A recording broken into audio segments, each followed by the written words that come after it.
I had mentioned this in a previous video, that I was actually going to go out and donate some blood on Friday, and saying, hey, if you don't fear the needle, then do the same. Took about 10 or 15 minutes. Receipts, baby. American Red Cross. No, I just didn't pick it up off the ground somewhere. What I wanted to mention about that was it was pretty funny because I was in there, went in first thing in the morning, and there were already 4 individuals in there. And they were donating platelets. I wasn't doing that this time. And I've actually never done platelets. One time I went to donate platelets. This idiot worker at some unnamed blood source on the East Coast in some unnamed state, Pennsylvania, jabbed through my vein so I couldn't do anything. And I never tried to donate platelets after that. But all of the individuals were old. And all of the individuals pretty much coming in throughout the time I was there were old. And so it made me think about old people in general and just kind of like, is it like that everywhere? Or does that kind of play out at a lot of blood donation areas? And there were probably just 2 people in my age range or a little bit younger out of the 12 people that I saw. Everybody was over 60, 65. So old people were out there doing their thing, right? So youngsters, what are we doing? Gen X's, Y's, millennials. The old people got us beat. They're stepping up and handling their business in terms of donating blood and platelets and stuff like that. Why the little blood story first? Well, first of all, to try to encourage everybody to donate if they can. But in our stupid is as stupid does story of the day, Alabama man 48 falls 50 feet to his death while trying to take a photo of the views in Great Smoky Mountains National Park. Never been there myself. If you recall from the videos I put up a couple weeks ago, we're out on vacation in Utah, Vegas-ish, Arches National Park, Canyonlands National Park. And interestingly enough, when my wife and I were there, when we were at Canyonlands National Park, there's an overlook at one of the stops there, and we saw a bunch of young kids, millennials, brought chairs out there. And they're actually sitting on the ledge where you could potentially tip over and spill thousands of feet to your death. Now, granted, I know people oftentimes do photos like this. They get as close to the edge as they can. We saw people doing it ourselves, and I was even telling my wife, I was like, hey, those are some of the people that we'll hear about. I said, we'll hear cases, several per year, where this happens, where people got too close. Now I know 99.99999% of the time it doesn't happen. People get the photo and move on about their life, but the special kind of stupid ones, they're the ones we get to read about. And the 99.99999% survival rate, that's almost the same as COVID. Wesley Brandon Stedham, 48, died Tuesday after falling from a steep slope at Chimney Tops Overlook in Great Smoky Mountains National Park. The National Park Service said he had been trying to take a picture when he fell 50 feet, sustaining severe head trauma. Even 50 feet. Park rangers and a rescue team rappelled down by rope to rescue Stedham, but he died from his injuries. The Park Service said he broke no park rules before the fall. Did break a few things, though. Stedham has been described by friends as a high school football enthusiast who knew how to love family and enjoy life. Apparently that's over. There's the gentleman himself. It says here he's pictured with 2 unidentified women. Maybe that's his wife and daughter, or perhaps a wife and a kid of, she's obviously a cheerleader, somebody who plays on the football team, something like that, a mother. There was no fence, wall, or guardrail at the top of the slope where he fell. Stedham has been described by friends as a massive high school football fan. That's pretty much the gist of the story, nothing much. Guy tried to get a selfie, fell and died. It sucks, but you can't really feel sorry for somebody who puts themselves in that situation. But briefly, this is a photo from the scene here, and I was looking at this. Again, never been to the Smokies myself, but look at this. That is no kind of view. This is gross scenery right here. This is fall. Trees don't look good at all. Everything's dead and brown, it looks like. Definitely not worth it. Let's see what the comments say, because I did post a little something, so I'm curious to see what is said here. I said, cause of death, COVID-19. Somebody said, does stupidity count? Because you can add yourself to the list. To which I replied, smart enough to be alive and thankful to not be Canadian. That's me, Canada. Got love for you Canadians out there watching this video. But you know how it is. We always have to jab our neighbors to the north, just like you guys jab us. Tragic RIP. Somebody says he put himself in danger for a photo. That's crazy. I grew up around the Smokies. There's no V worth losing your life over. Well, that's pretty much what I was saying. We'll wrap it up here. Oh, wait. So a mountain fell off of a mountain. Was that comment really necessary? I think it's funny. He was probably going to have a heart attack. Okay, we got to get out of here. Next story. These comments are getting too ridiculous. Let's get on to a story of heroism. Single mom continues to open her bar, despite Governor Tim Walz's order to close it until December, as she accuses him of outrageous demands, even as the state's COVID cases rise. Larvita McFarquhar, she tested me on that one, but I got it right. Larvita McFarquhar, owner of Haven's Garden in Lynd, Minnesota, says she will continue to open despite closure orders, and I'm proud of her as a business owner herself. I don't know her as a person, obviously, but proud of people who take the risk to become entrepreneurs because it's not easy. And a lot of times what I see out in society, or kind of my theory, is you have all of these people out here saying, oh, business owners, you're so terrible, you're disgusting, this and that.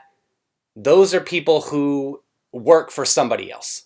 Those aren't entrepreneurs who put it on the line. And granted, there are entrepreneurs who voluntarily close, but if you're an individual who's at home getting paid somehow, unemployment, you're an individual who works under the boot of someone else, and you're out here thinking you have the nerve to try to get at somebody who's out there trying to make a living for themselves, an entrepreneur who's actually trying to create their own wealth other than making others rich, you think you have the right to try to call that person out for trying to make a living? No. Governor Tim Walz declared bars and restaurants in the state are prohibited from offering in-person service as of November 21. McFarquhar says she refuses to agree with these outrageous demands. She posted several Facebook videos in which she said the governor believes he can overstep his boundaries. Now, thought real quick. When they talk about bars, total different situation from restaurants.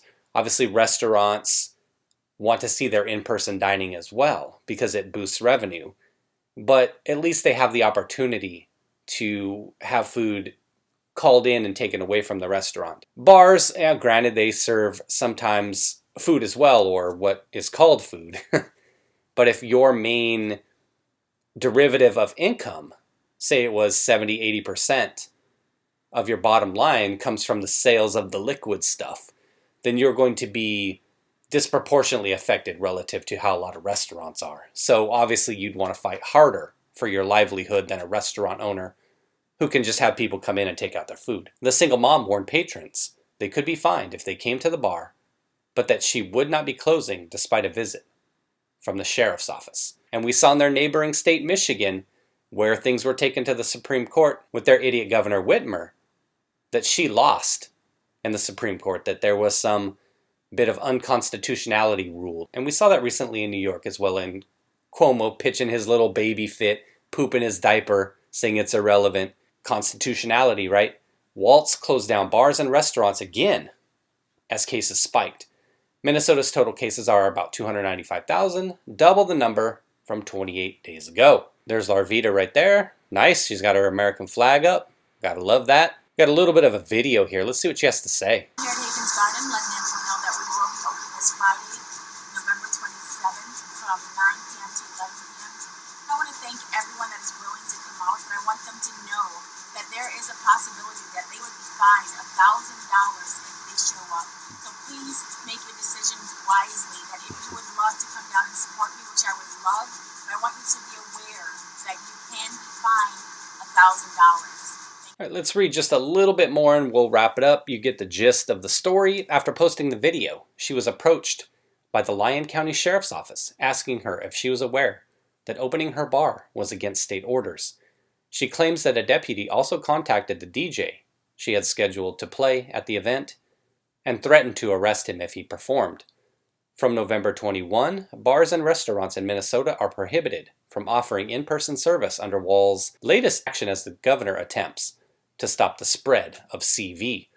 The order is set to stay in effect until at least December 18th. And like I said in a video several days ago where I was talking about California, LA County, they did the same kind of thing, 3 weeks. But I said they're going to extend it past Christmas. They're going to extend it past New Year's because they don't know any other way.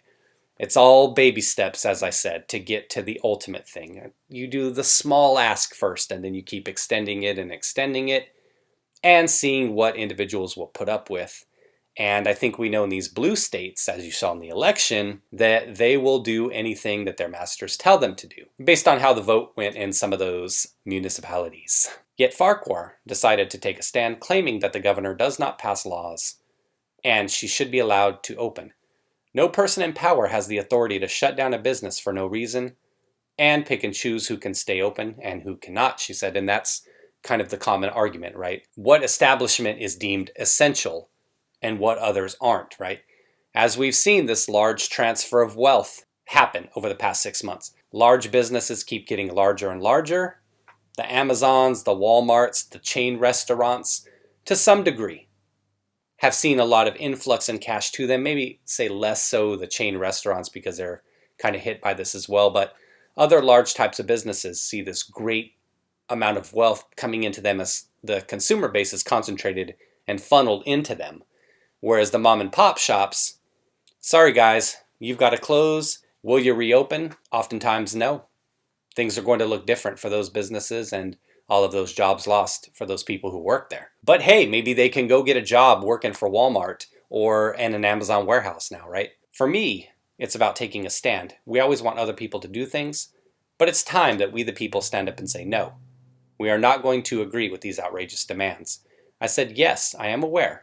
But are you aware that the governor's mandate is not law? She added when questioned about questions from the sheriff's office. Those that are like this don't care. They'll just bend over and do as they're told, even if it violates the Constitution. The governor does not pass laws, and you are supposed to uphold the Constitution.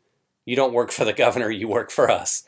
Way to go! On Monday, the state attorney general, Keith Ellison's office, got involved, sending McFarquhar a letter laying out the order's terms and calling on her to respond, stating that she would not continue to open. Don't even get me started on a piece of garbage, Keith Ellison. It added that if she was found guilty of breaking the order, she could be punished by a fine not to exceed $3,000 or by imprisonment, not for more than a year. As of Friday morning, McFarquhar planned to continue with the event, but posted another video warning patrons that they all could face a $1,000 fine if they attended. And that was the video we saw above, so that explains that.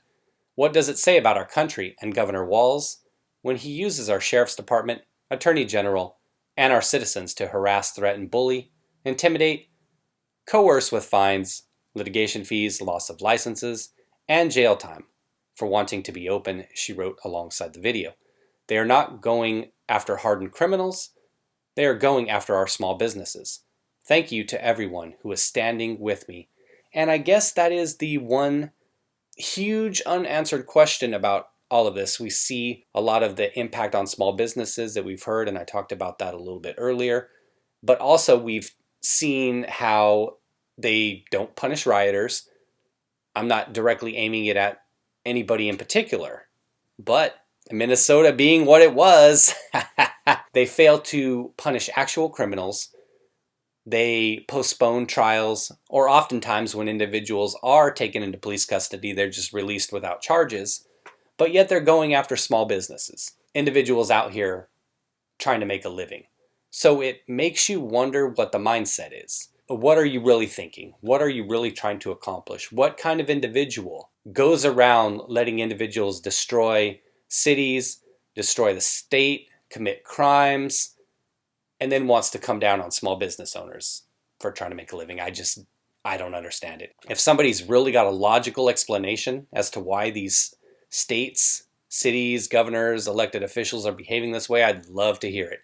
I would really love to hear it. All right, everybody. Thanks for watching. Take care and be well.